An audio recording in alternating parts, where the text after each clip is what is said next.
All right, so we are going to lay out the kind of course intro details for Math 154.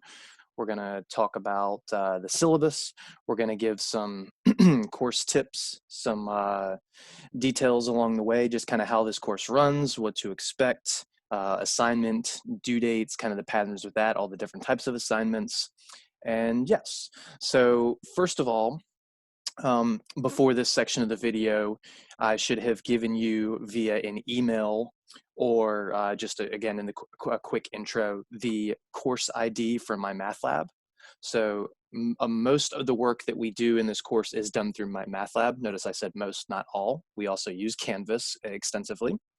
So again, that course ID should have been either emailed to you or been in the introduction to the video, or quite possibly both. So it should be something like Beckner and then a 5-digit number, and that's what you'll have to use in order to get into our actual Mymathlab course. Okay, so I am Rodney Beckner. You can see my office here. I'm not really going to be in my office while we're doing any kind of hybrid learning. So while I have that there, I don't really expect anybody to be visiting me. However, if this is the far future and I'm still just using these as an introduction, then please note that you can come to my office then. And then office hours will be posted in your personal syllabus. Also, syllabi will be emailed to you. They will quite possibly be in Canvas or Mymathlab. Sometimes I put them in all three, sometimes just one or two. It just depends, but I will, of course, tell you which one or where they are. My email address are beckner@tcc.edu. That is how I generally expect communication with my students, even when I have access to my office. We don't get too many phone calls. It's generally email because it's a lot easier to handle. Please, and you're going to see this in a document later, please make sure that in the email title that you have the course, Math 154, as well as the date and time that we meet, whether virtually or in person. If you do not have that, I teach anywhere from 1 to 4 or 5 of these courses each semester. And that's just the Math 154 on top of anything else I'm doing. So if all I see is homework in the email title, I will not know what class you're in potentially. I won't know what section or time you're in, and it's going to be a hassle. And I will probably just respond and say, hey, what class are you in, before I go any further. All right, so how much of this? Yeah, so we're going to kind of bounce back and forth between syllabus and the course details and stuff like that. So I'm not going to go over everything extensively in here. This is meant to be on your own time, but I still want to talk about the basic ideas lightly. Course description, what is this? Quantitative reasoning? It sounds like this horrible process, some crazy math that you would never have to do in your whole life, except for the fact that quantitative reasoning is the math that you are going to do for your whole life and should have hopefully been doing a little before this. This is not like an algebra, pre-calc, calc kind of course. Yes, there is some algebra in here, but we keep the algebra very light and we go a lot heavier on basic principles and extending them to simple concepts in as many ways as possible.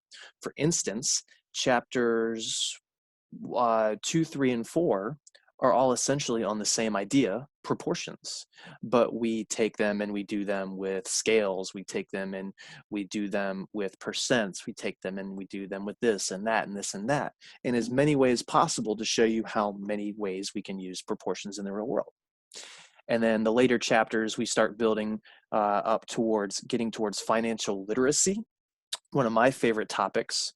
But before we can get there, without just giving you just straight up formulas, we have to address some mathematical concepts. And yeah, so this is not a course where we're going to teach you the quadratic formula just because, and we're not going to teach you about rational equations just because. We teach you topics in here because they have some application in your life, whether it be how to calculate your own grade in any college course, or figure out how you can retire off of the cost of a Starbucks cup of coffee a day if you're 18, 19, 20 years old and going to be working for 45 years, something like that. And that particular problem is, again, I say everything with finance is one of my favorites, and that is a specific example we will do later in the semester. Prereqs, make sure that you have satisfied all the necessary prereqs. Some of you may be in an MDE 54 course. That's the co-requisite. That just depends on whether you signed up for it or not, whether your advisors suggested that you sign up for it. And if you are an MDE 54 student, if your MDE and your MTH classes aren't the same instructor, make sure that your instructors know that. Please email them about that.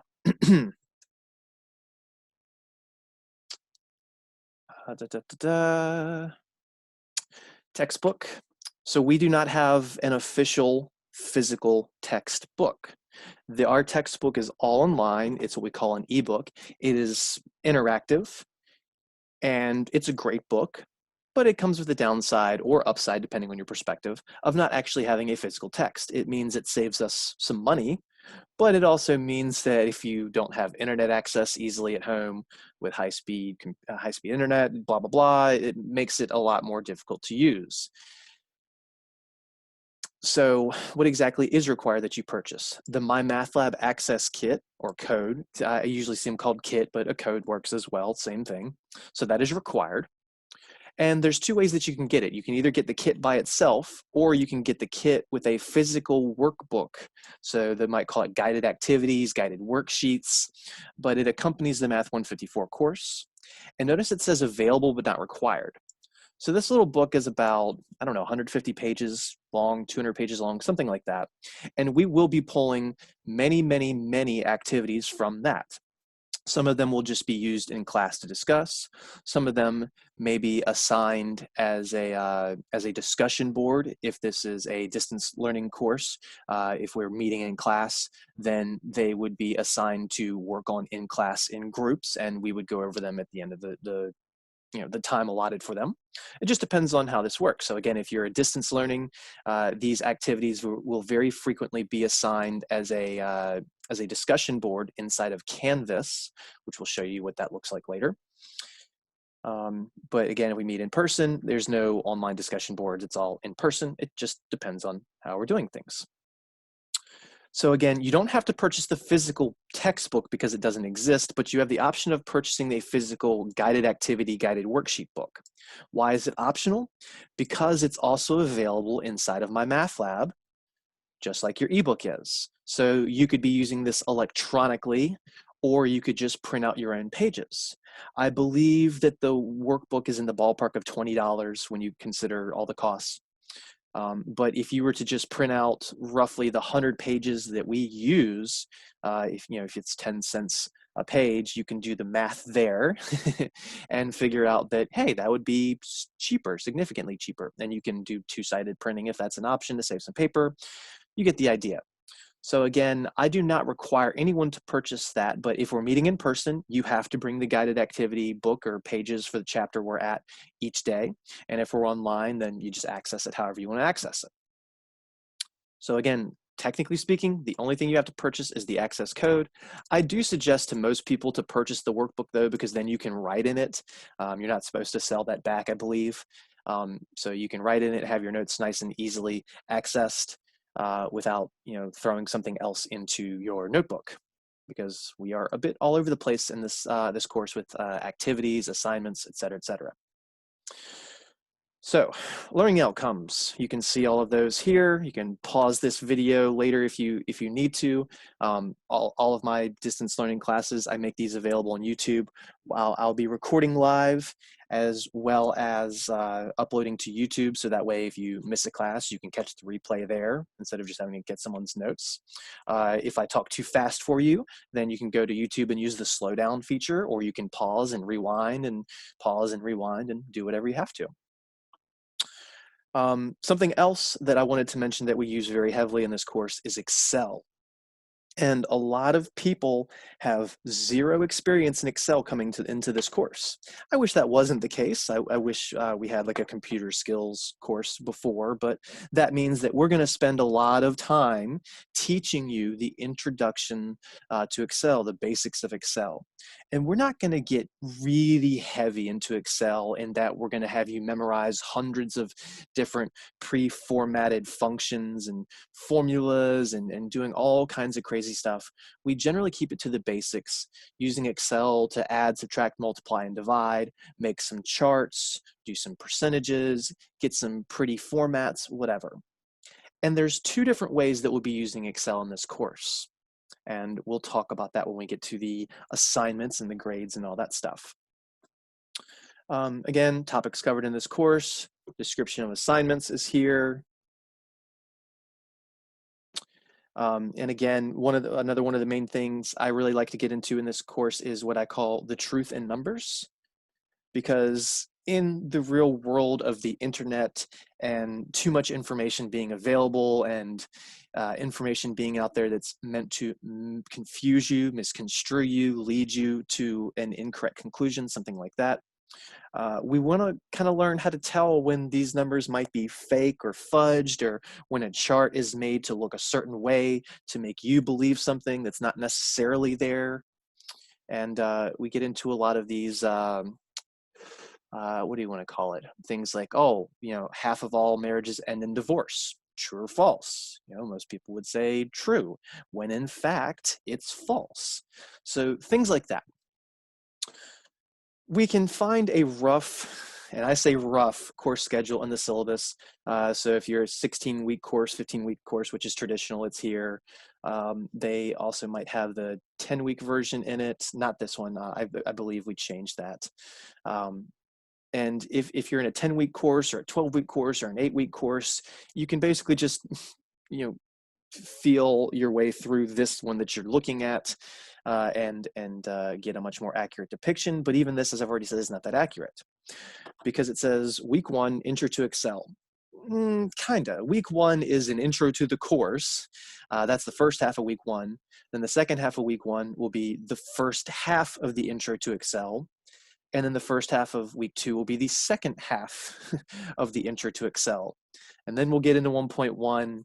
And then week 3, week 4, we might be in the ballpark of in here, but by the end, we really don't ever get to chapter 10 by week 14. If we are, it's like the last day of week 15. And I'm just speaking historically and from my teaching experience. You might have another teacher in theory, or have had this class somewhere and they only got to chapter 8. You might have another teacher that finished chapter 10 and then went on and did other stuff. It really just depends on your teacher. Because we can pick and choose material. This isn't like a pre-calc course, as I've already kind of said, where you have to do A, B, C, D, and E in order to be prepared for the next course.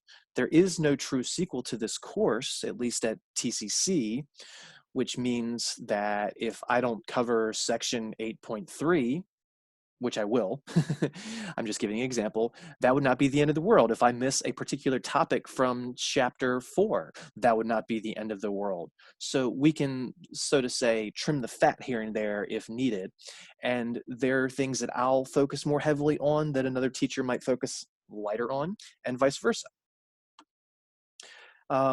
Midterm date, final exam dates, those will be given to you as the semester progresses. I will always give you at least 1 week's notice before the midterm, and the final exam date you'll know several weeks in advance because it's just the date the final exam is scheduled. But for the midterm and final, you will get reviews. They will be 50 some questions, that's the kind of ballpark, 50, 60 plus or minus 10. And then from that, I kind of take 15, 18 of them, and then maybe 1 or 2 curveballs, and then I make your midterm out of that as well as the final. The midterm will cover the first 4 chapters, most likely, and then the final will be cumulative. Now, I know the final exam right here says 5.1 and up, but it's just laying out the additional sections on top of the midterm. Math class, in my opinion, should always have a final that's cumulative because we're always building and building and building and building. It would be like building a house and saying the test is on the top row of bricks and not testing on the bottom row of bricks. Those bottom bricks still have to be sturdy. They have to be firm. They have to be the foundation. And then you can see that the material is broken up into units, basically 2 chapters at a time. We don't really need to talk too much about that. So course policies, if we're still dealing with COVID-19 safety, you've got the statement here, the link to the TCC response. This won't say fall 2020. Obviously, for your personal syllabus, it should be updated to spring 21, fall 21, summer 21, whatever it might be.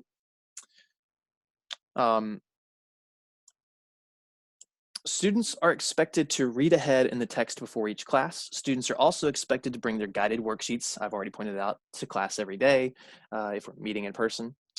It would be great for you to have them by your side if you're watching this online. If a student fails to accomplish these tasks, they may be asked to leave for the day. So this is a course where you absolutely have to read ahead. If we're meeting once per week, I suggest that you read ahead 2 sections. If we're meeting twice a week, I suggest that you read 1 section ahead. This is because I don't have time to give full lectures on all of the material.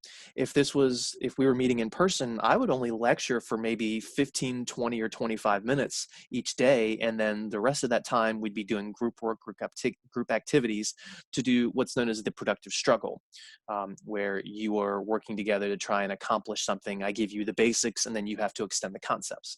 And that's still how things work in the digital setting, except I will do the lectures a little longer. I'll go over a lot more of those guided activities personally, and then I'll assign the ones that I think you can work on your own as discussion boards. So you do need to read ahead. I will provide some short, brief, I know that's the same word essentially, notes in Canvas based on chapters so you can find them. And again, I'm going to show you what the Canvas looks like. I'll show you what MyMathLab looks like, all this stuff by the end of this video. Grade policy. So here's what you've probably been waiting for most of all. And your MyMathLab homework is going to be worth 15%. There is 1 per section. And this is much more your traditional math homework. There are buttons in MyMathLab most of the time, something like view an example or help me solve this, that can guide you step by step.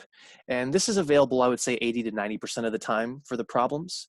Every now and then there's a problem that doesn't have it, and that's just because we're keeping everybody on their toes. So that's 15% of your grade, and I do something with these grades to give you a small boost that we'll talk about when I open another document. Your Excel assignments. So this is going to be, it says that 1 is posted in MyMathLab as an assignment for almost every section. I believe there's 1 or 2 sections that have multiple Excel assignments, but we will not be covering remotely close to every Excel assignment. I feel like there's 40 or 50 listed in MyMathLab, and we're only going to do, I mean, somewhere in the ballpark of 10 to 15. I like to keep it at about 1 a week, except I don't do 1 for the first week because we're still doing the introductions. The second week, you get your first one assigned, and then it's due the 3rd week. So, and that says Blackboard. Darn, I wish I had seen that and fixed that error, but that should say Canvas. That should say Canvas. So as you see, instructors can choose to assign all or some. I don't know if there's any instructors that ever assigned all. That would be really tough, but kudos to them if they can get students to do all of them. They probably are doing less things in other ways, and I like to get a little bit of everything. So as I said, I like to do about 1 per week. That doesn't mean if there's 15 weeks of the semester, you get exactly 15 Excel assignments. I've already said that the first 2 weeks, 1 would not be due, so that means probably 13 due. So that's 15%. So you have 2 types of regular homeworks, MyMathLabs and Excel assignments. You'll see this later, but you get 5 attempts for each Excel assignment. They are automatically graded. I don't have any input on the grading. It's all done by computer based on whether your cells are correct or not. And they give you feedback as to tell, hints whether, or sorry, not whether, what you can do to fix it. You might say, hey, this formula in this cell is wrong, or the formatting's wrong, or the chart is not in the right section, things like that.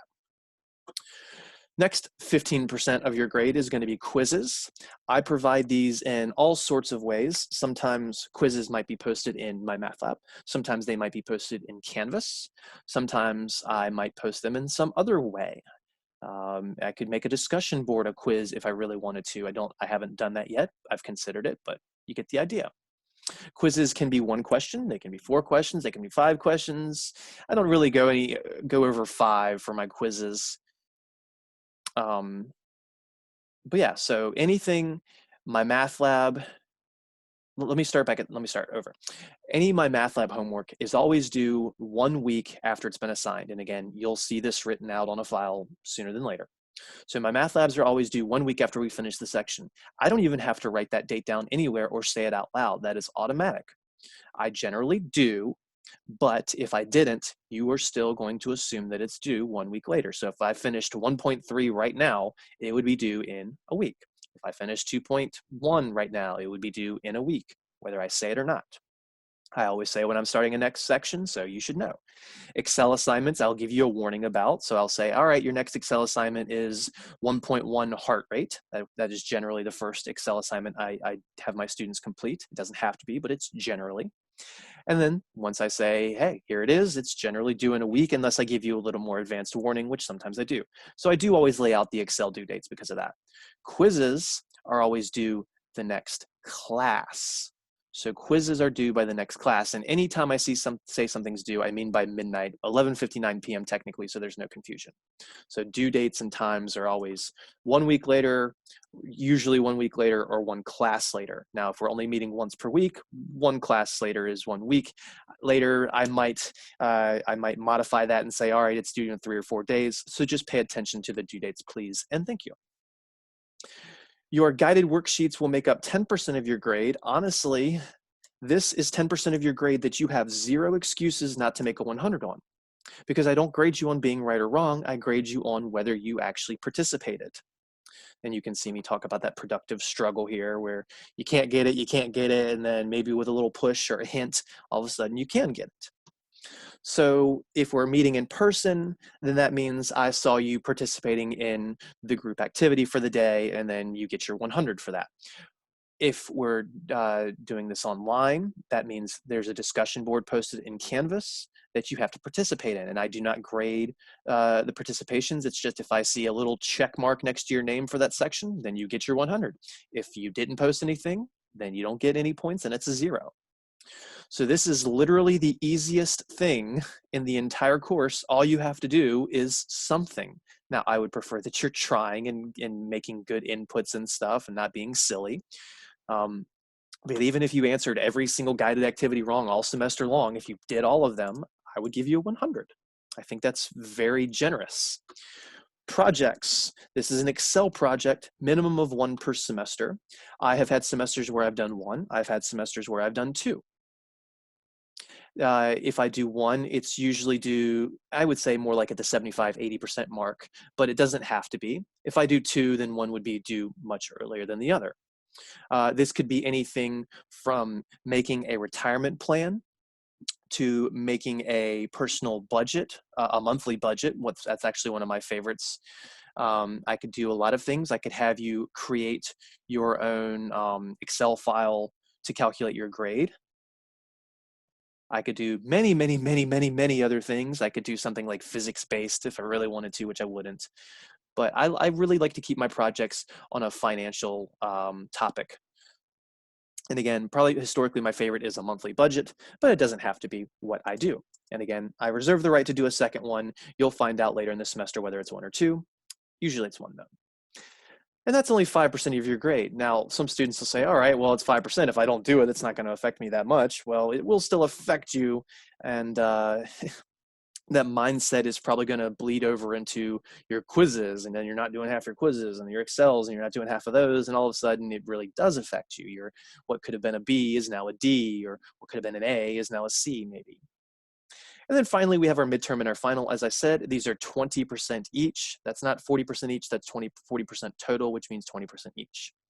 So this is a pretty even distribution of grades. As I already said, Mymathlab homeworks actually, I may not have said this, you get infinitely many attempts on each problem, which means you could get a 100 on all of them.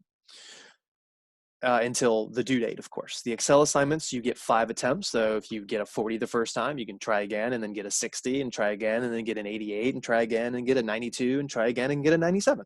You can work your way up. And again, Excel will, or the grading for the Excel assignments will tell you, hey, this is something you had wrong. This is something you had wrong. This is something you had wrong. And it'll tell you why if you're just clicking little sub menus. There's little like triangle drop down menus, I believe. Quizzes, 1 to 5 questions. These might be on the spot where they're due in class if we're meeting in class. But I mean, they're all, in my opinion, easy. Some of these I'll do based on videos that are inside of Mymathlab, which I'll show you where they are. Some of them are just, hey, answer this math problem. Some of them might be based on the syllabus. I historically like to give a syllabus quiz because of all the different content in here. All right. Course communication, you're submitting assignments to Mymathlab as well as Canvas. Whenever you email me, I will generally get back to you within 1 business day, which means if you email me on Friday after 5 p.m., I technically don't have to get back to you until Monday evening or Tuesday morning. If I see the email and I can answer it, I will. If for some reason it's been more than a business day and you have not heard a response from me, that's probably because I got 20 or 30 or 40 emails all in one day or something crazy happened. Just shoot me another email and say, hey, Mr. Beckner, what's the status of this? It's possible I read it and just didn't have time to reply and then forgot about it. We're all human. We all make simple, I don't want to say a mistake there. It's not a mistake, but we all get distracted sometimes. So yeah, if I don't respond to an email, just give me the push and, hey, what's the status? Oh, sorry about that. Yeah, let me. Here's your info. Here's your whatever. Yep. Attendance. So you cannot miss more than 15% of scheduled instruction time. Now, for an online course, this is this is really open-ended in a lot of ways. I don't have to use you being in the room on Zoom live as attendance. I can make the assignments your attendance. So a student who isn't turning in any assignments for 4 weeks, I can go ahead and say, hey, they haven't been participating, they've been, quote, absent, and they can be withdrawn from that or get an F if it's super late in the semester. We do need you participating in the live courses, watching the live, I said courses, classes, same thing really, but so try and be there for the live classes, but we also know that some people have situations where they can't watch the videos live. In fact, that's one of the reasons I'm pre-recording a lot of this stuff, because I can't always be in a position in my home where I can teach live. There are, other people here, other things happening and stuff like that. So complications, but we are aware of these complications and we say, okay, well, so you didn't show up to the classroom live. Hey, go watch it on YouTube. There you go. Now you got the information. Now go do the assignment. Oh, you did the homework? Cool. You were there. Good enough. Please understand that some students like to take that as, oh, I never have to watch the videos. I can just do the assignments. You're going to have a much more difficult time, most of you, learning, trying to do this on your own versus watching the videos. There's a reason we have them. All right. What happened? Okay. Late work, makeup work. There is no later makeup work. If you have an accommodation or something like that, that's of course an exception to the rule. If you have been extremely sick and you email me and let me know, we can figure something out. Of course, if you've been out for 2 weeks with the flu or something like the flu or COVID, whatever, of course, we can figure things out in those situations, but in general, late work and makeup work is not going to be just blanketly given. Classroom behavior or Zoom behavior, make sure that we're all respecting each other and trying to be as quiet as possible, not yelling. If you have to leave the room, leave quietly. For Zoom, I ask that everybody be on mute, and I ask that communication be in the text chat window only. especially for these cases where I'm going to be using a lot of pre-recorded videos. I'll be in the chat live. I'll be on my secondary device and I can answer questions immediately. If for some reason you ask a question and I don't get back to you within 5 minutes, ask it again. Sometimes my second device kicks me off and then I lose the entire chat record.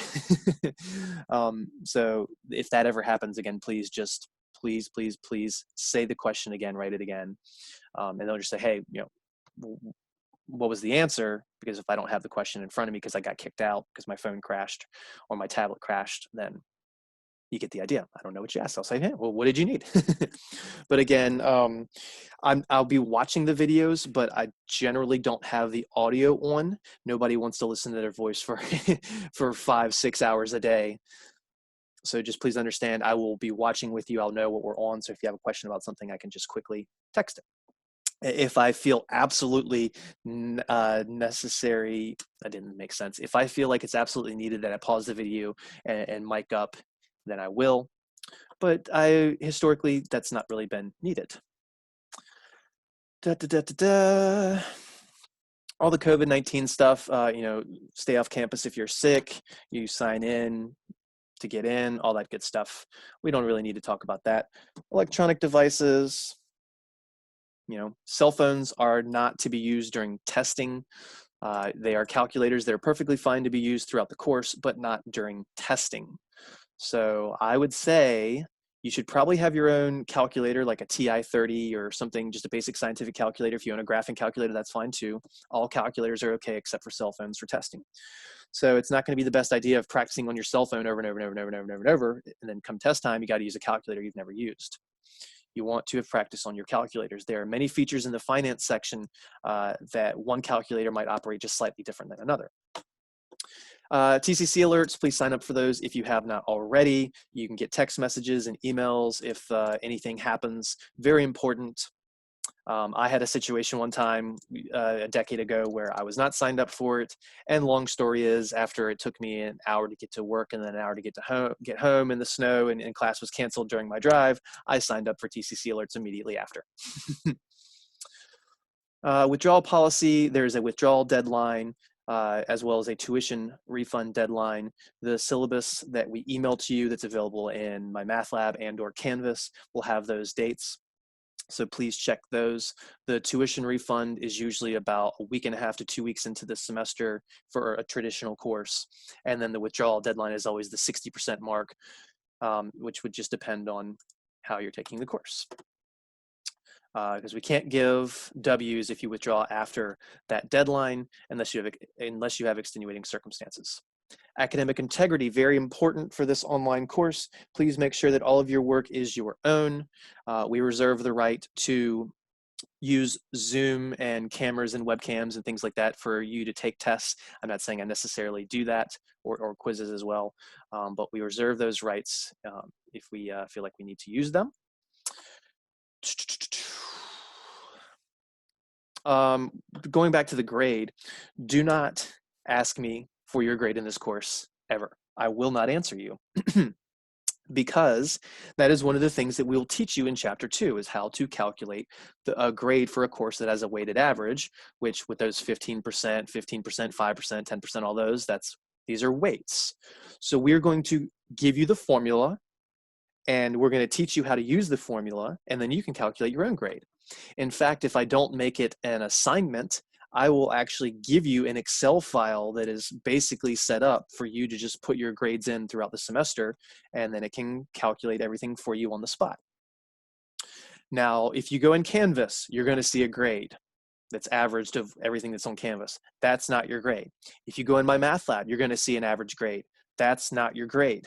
The problem is that I've got assignments littered everywhere. There's stuff in Mymathlab that's not accounting for Canvas. There's stuff in Canvas that's not accounting for Mymathlab. Quizzes might just be paper, pencil, potentially, and then that might not be written anywhere. So your grades are split up into so many avenues that you cannot trust what Mymathlab says. On top of that, Mymathlab does not factor in, let's say a student doesn't do several assignments, they don't ever open them, it just has a dash there or something like that, and it does not throw it in the average even though it should be a 0. So you could have a student who is supposed to have turned in 15 homeworks only turned in one, and MyMathLab says they have 100 average, when in fact they have less than a 10 because they only turned in 1 out of 15 assignments. They've got like a 7, somewhere in that ballpark, a 7%, but MyMathLab's telling them they have 100. So do not trust those grades. And again, do not email me asking for your average. We will teach you how to do that.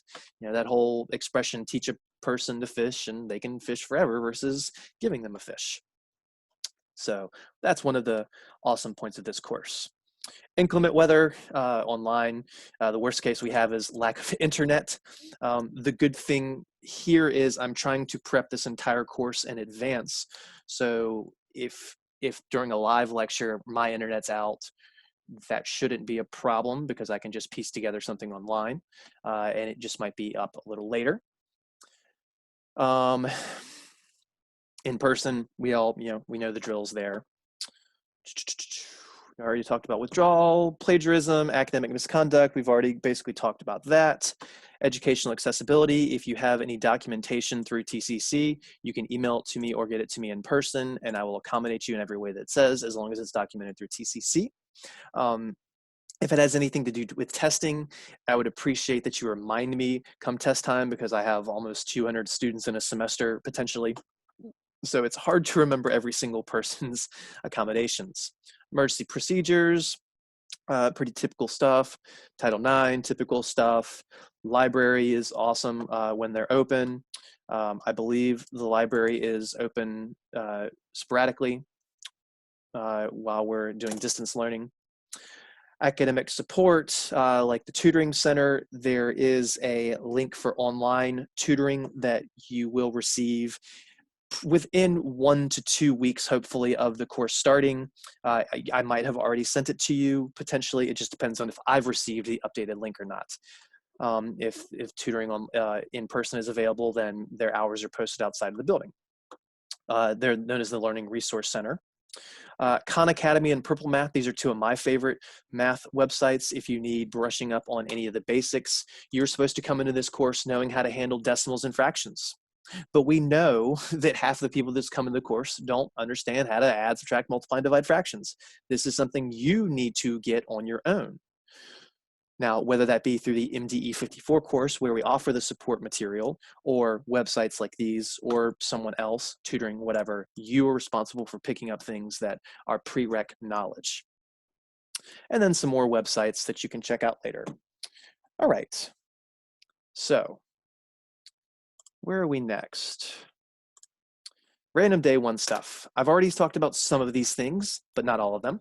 Homework is due 1 week after section is completed in class unless otherwise mentioned. Around a midterm or a final, I might have that change, but it's generally 1 week. I highly suggest that you complete a homework before the next class. That way you fully understand what happens next. If the homework's on 1.1, I'm willing to bet 1.2's got some stuff from 1.1 in it. If we're doing 2.3, and we talked about 2.2 last time, you probably need to do the homework in 2.2 to understand that and move on to 2.3. We're usually building on concepts here. So I mentioned that I pad the grades just a little bit.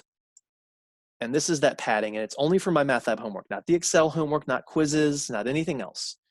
Any of MyMathLab homework that you have, that it says on MyMathLab you have a 90 or higher in my gradebook that you'll never see, I will change that into a 100. So that means in your personal gradebook in Excel, you could write a 100 in that file.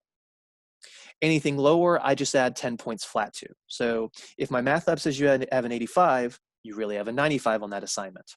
Now I do this for individual assignments. If MyMathLab says you have a 72, then that means you really have an 82.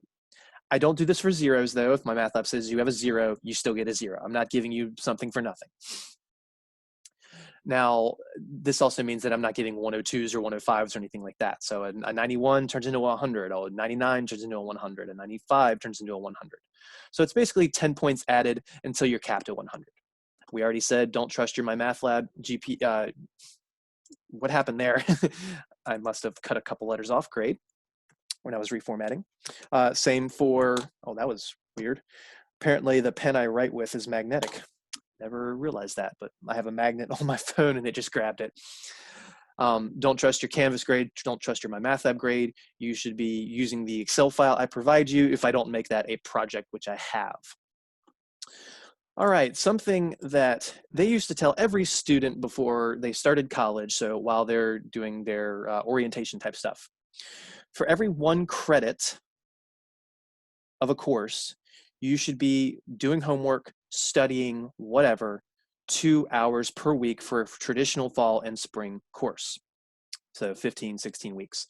Summer, you have to multiply that by 1.5. So what this means is if you're taking a 3 credit course, that means you should be studying or doing homework 6 hours or more outside of the course.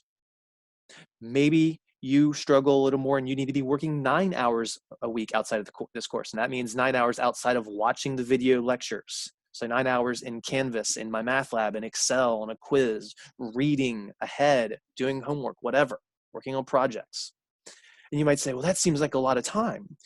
Yeah, because this is a full-time job if you have 15 credits. 15 credits means you're in class for 15 hours, then you're out of class 30 hours doing work for all those credits, and that's a full-time job.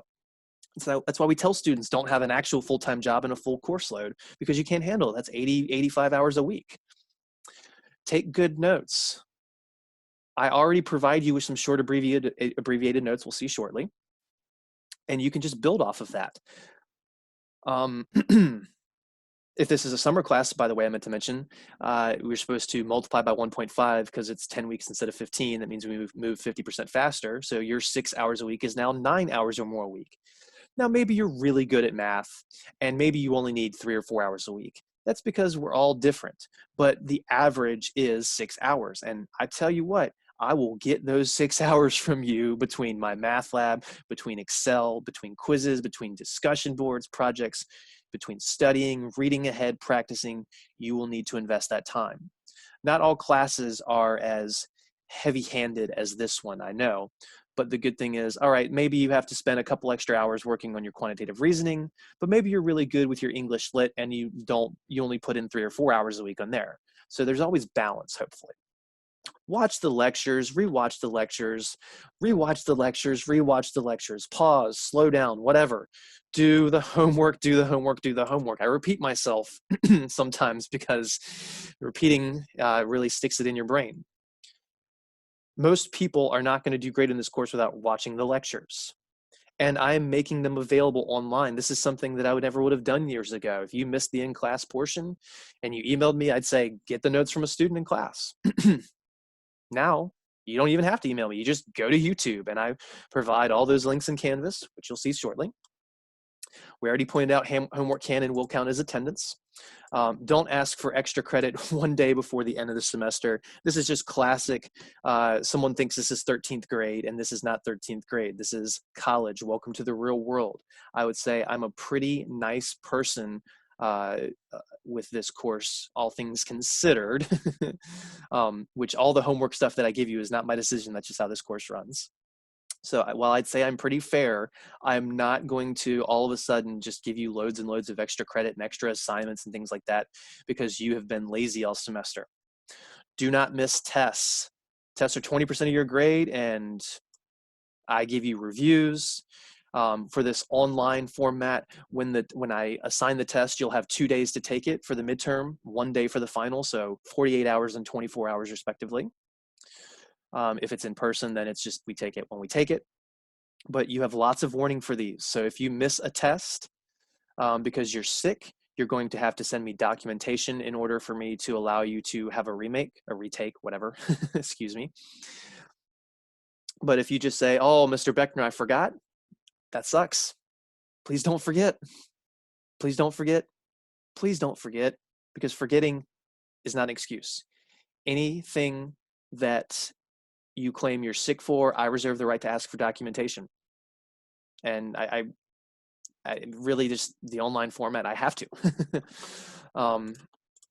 The midterm and the final, they will be taken through Mymathlab unless I change that. And if I change that, you'll know in the lectures, you'll be told that. But historically what I do is, because Mymathlab just wants answers, it doesn't ask you to show your work, you still need to show your work. So you need to be doing paper pencil along with the midterm and showing your work for as many questions as possible. Then you have to take pictures of them or scan them or whatever, and then upload them to Canvas. There'll be a spot for it, you'll see. within 15 minutes after finishing. The 15-minute timeline is so that, well, if it's 3 hours later, there could have been some cheating involved. So if you turn it in 16 minutes, I don't have to, 16 minutes after the fact, I don't have to accept it. If there's ever a hiccup electronically, like I forgot to put this up or I forgot to show it, then you just email me and let me know. There's no reason to freak out if you don't see the button. I've had that happen in the past where students were worried, oh, Mr. Beckner, you didn't have the button live. Am I going to get a 0? No, that was on me. I'll absolutely make sure it's available. In general, though, don't email me homework files, Excel files, test files. Submit them in Canvas unless that link is just not available. If you're submitting work late, you've submitted it late, and that's generally not going to be okay unless we've discussed the extenuating circumstances.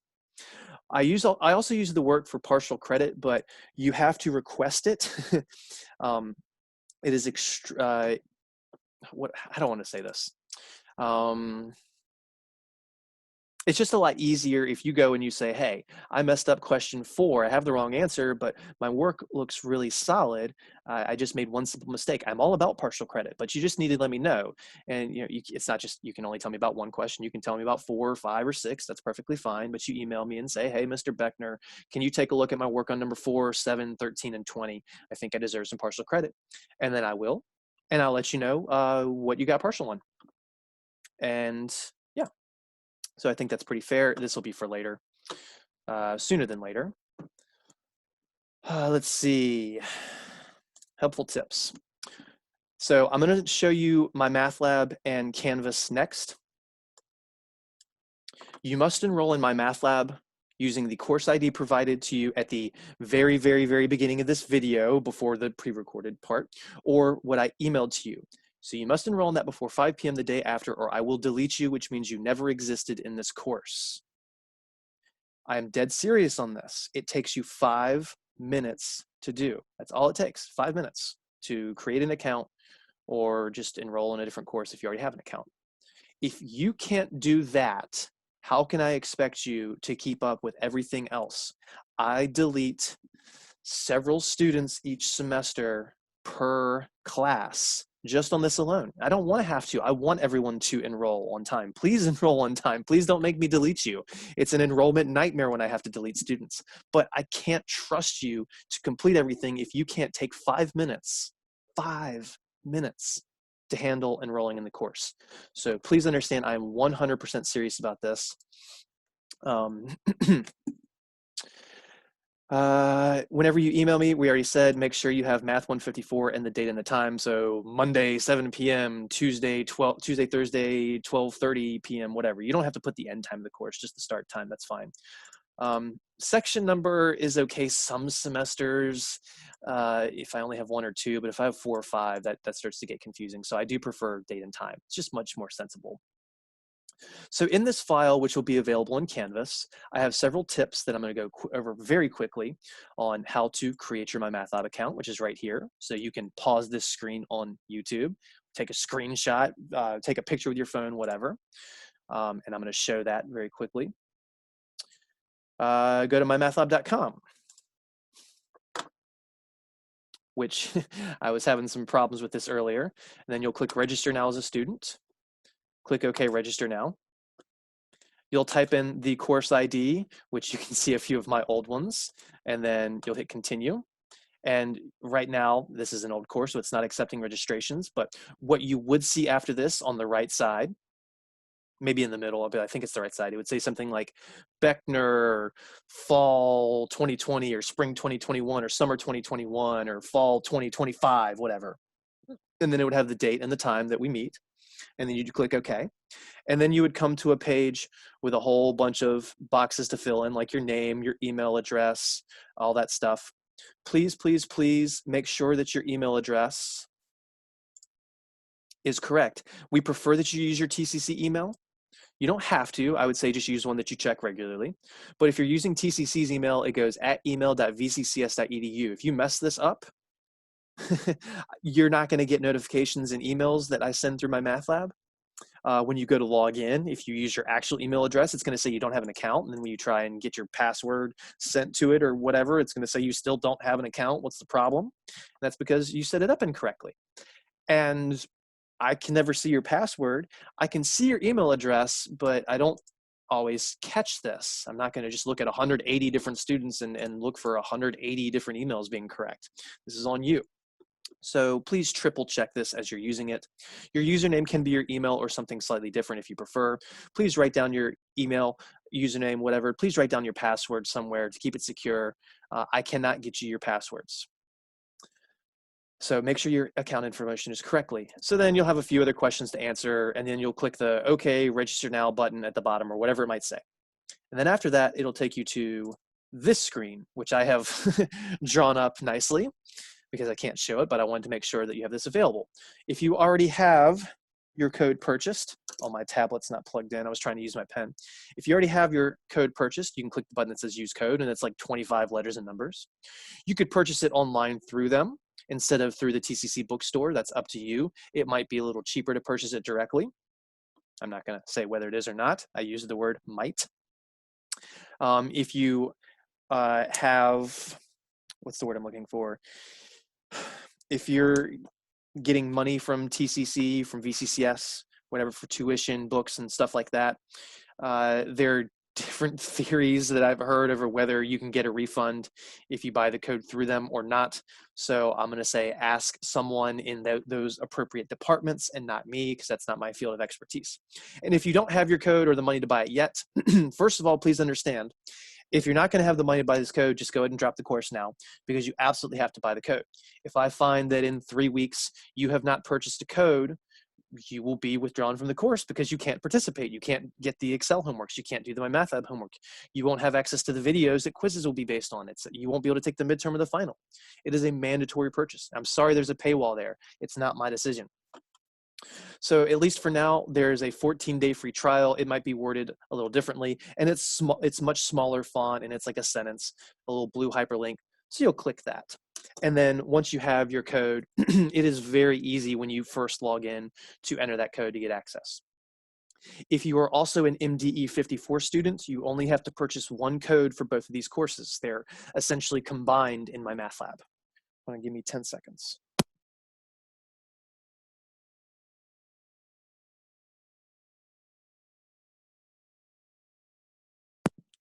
All right, sorry, I had to cough. All right, so that's how you will get your Mymathlab access. And then when you gain access and you log in, your page will look like this, except way, way, way less courses. You'll just see Math 154 and then the date and time that we meet in the semester. And when you go to it, it'll look vaguely like this. There's going to be some things that you'll see here or won't see here. All the left tabs are pretty much the same. So if I throw the syllabus in Mymathlab, which I like to do, it would be here. And you can see that I have an old syllabus here.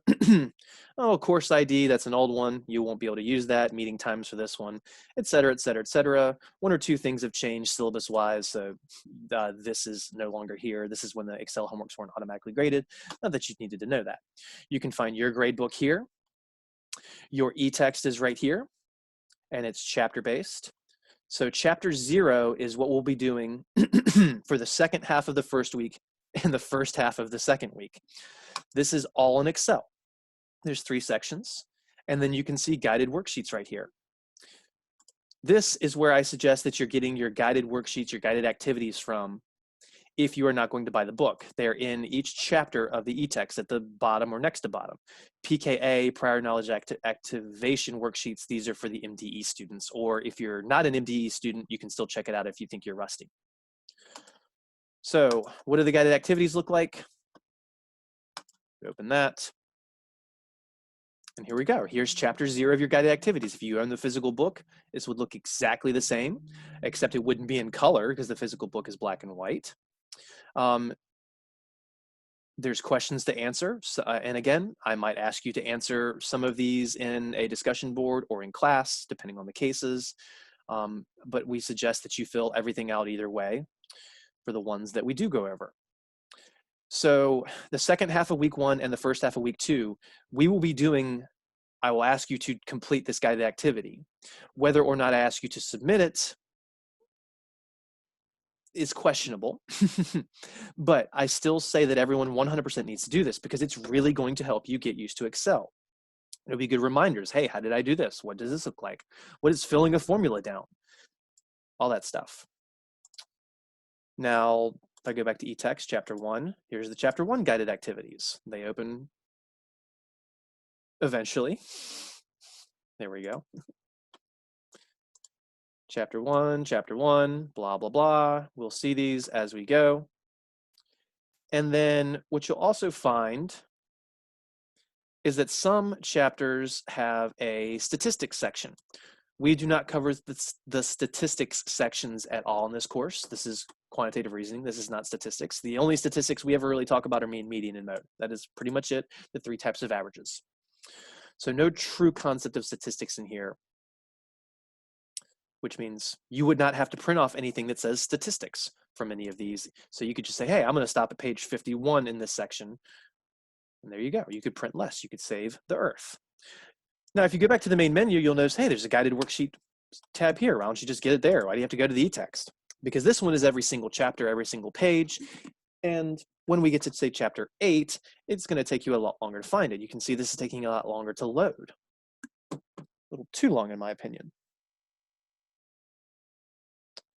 Yeah, look how much more this is. And if you were just going to print chapter by chapter, this would be much more difficult to do. So again, I encourage you to go through the eText contents, and those instructions and the tips to start all say that.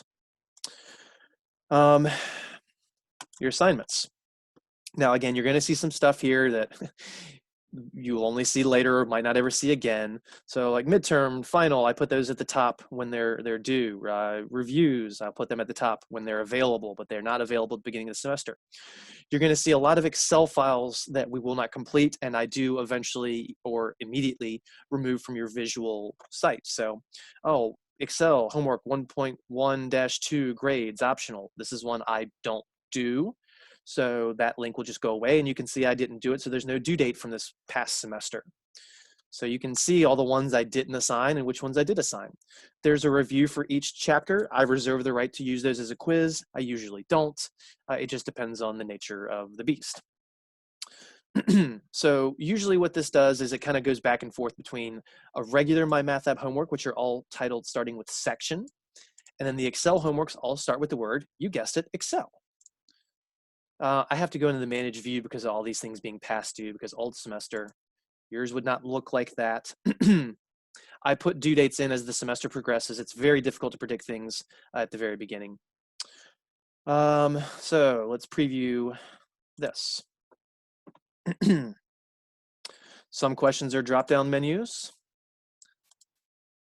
Some of them multiple choice. Some of them you actually have to do math and type numbers. You get 3 tries per answer before it just resets everything. So here's 1 error, 2 error. It kind of tells me what to do, but I'm just trying to emphasize here. And it tells you the correct answer. And you go, oh, well, now it's wrong. Well, no, you just hit, well, sorry, there's another part. There's multiple parts. Geez, there's a, this is going to take too long. Anyways, it's going to take me 3 minutes just to get through all 2 parts of 4 questions. So after this was done, this button would turn into something that says similar example. And when you hit that, you'll get the same problem, but with a couple of different numbers, like this 2300 might become 4000, this 6.5 might become 2.3 or 9.1, whatever. And you go, well, I had no idea how to do this. Well, read the book, watch the lectures. Hopefully that would help, but also question help. I said 90% of these have view an example and help me solve this. View an example, you can just boom, boom, boom. It tells you what to do. You can take notes along the way, whatever. And then eventually you close it out. And when you do view an example, nothing changes. Or you can do help me solve this, where it might ask for multiple choice things. Oh, that was wrong. I'm not even reading these. And then ask you for inputs along the way. So I kind of prefer this one because it has you actively participating. But then when you finish this and you close it, you'll notice that the numbers on this will change. See, it just changed to 21 and 8.5. So as long as you get a 90 on those, you're going to turn into 100s. I would still aim for a 100. Excels.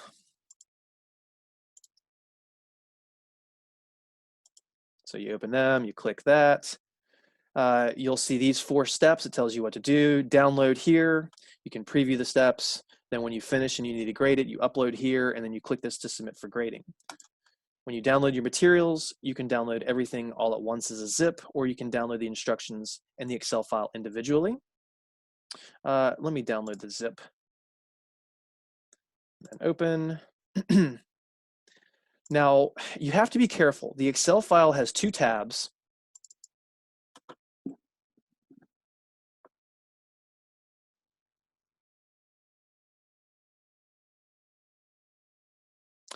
One tab with the instructions and one tab with the questions. You have to be very careful though. There are basically the instructions in the question section as well, but often they're paraphrased and not exactly the same in detail. So make sure you're reading the exact details on the instruction tab. That's very important. It also tells you how many points each thing is worth. Your Excel homeworks are not it's not going to be you building things from scratch. It's going to be, hey, here's some pre-formatted cells. It tells you do this in this cell, do this in this cell. So type something here, then fill this down. All you do is grab that and fill it down. And if everything was right in the first cell, everything should be right in the rest of the cells. Create a chart and put it over here. This is much easier than building something from the ground up, which is what the project will be. The project is a ground up, start with a fresh Excel file with nothing on it, and you design everything. And it's not really that important about design and making it, pretty and colors and shades and borders and all that stuff. That's not what I generally grade on. It's, did you get the formulas right? Did you get the numbers right? Did you make an analysis? Did you get the chart right? Whatever that is. So again, this is generally my first homework assignment for Excel. It's literally type something here, fill it down, add a chart, which will teach you over the next week, and then put it there. That's it. And then when you submit it for grading, it'll immediately give you feedback, and it'll tell you, hey, you didn't do this, you didn't do this, you didn't do this. It's not always clear, cut, and dry, but at least it tells you where your errors are. 5 attempts. I usually give 6 attempts for the first homework assignment, in fact, to be honest, just to give you that one extra for the initial one. And don't email me and ask me for tons and tons and tons of tips on the homeworks for Excel. It's supposed to be much more independent. All right, so we got that. Video resource library. So this is something I said that I like to throw quizzes on to make sure you're aware it's there. And again, all these instructions are in the, not the sample syllabus, the helpful tips to start. So we showed you how to download Excel files in it. We showed you how to get to your course videos. We're about to show you that as essay. Submitting Mymathlab homework, when you hit OK and you close it, it's done, it's submitted. You don't have to worry about hitting save and all that stuff. It's not going to delete the past 5 questions you worked on. So that one's easy. So your course videos, log into Mymathlab, go to video resource library, click video, and then find now. That'll give you every single video for the course. You can use the drop-down menus just to select the individual chapter. That's up to you. So there will be some quizzes on these. Generally, quizzes are due next class. We've already talked about that. So all chapters, all sections. Let me select video because way more things will pop up without selecting video. Find now. Chapter 0. Look at all these spreadsheet tutorial videos, which means Excel. Look at all, that's a slow scroll, never mind. Look at all these tutorial videos that are very, very helpful.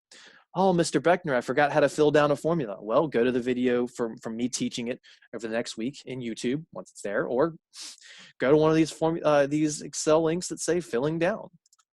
And you're not going to hear any audio right now because I have the audio muted, but when you watch it on your own, there would be audio. Sorry, I hear the audio, so it's throwing me off. And this is just our author, Gaze, G-A-Z-E, talking and teaching you how to do things. And this is actually something I'm going to do over the next week. Literally this little section right here, how he fills that down. Oh, how do I format some cells? There's a video on it. When I give you these video quizzes, I will tell you specifically which video or videos to go to. So the chapter 0, there's a whole bunch of them. Chapter 1, there's a decent amount, especially with the PKA additions, again, prior knowledge activation. But then they kind of get lesser and lesser and lesser. Chapter 2, Chapter 3, Chapter 4, not nearly as many. Chapter 6 picks up a little. Chapter 9 picks up a little. So again, just all chapters, video, find now. That's it. Under the video and resource library, there will be at least 2 or 3 quizzes on this stuff right here. But again, I'm only giving you quizzes to emphasize that they're there so that you'll go, oh man, I forgot how to do this. Well, let me go to the spreadsheet tutorial videos from chapter 0. Or if you're in chapter 4 and you just want to see one of those videos, you can just go to chapter 4 drop down and boom, there's only the chapter 4. So what's decay? How do you handle decay rates? Periodic rate, blah, blah, blah, blah, blah. Anything in the study plan is not graded. I think that's all I really need to say with Mymathlab. So let's go to Canvas now. Actually, before we do that, you might be thinking, well, Mr. Beckner, I don't have Excel. I can't afford to buy Excel. You don't have to. You're a TCC student. You get it for free. We already talked about printing those. Here's how you get Excel for free. Go to office.vccs.edu, log in using your TCC credentials. And then when you do that, the top right area should be a link to download Excel, or just all of the Microsoft Office suite if that's what you like. That's it. That's all you got to do.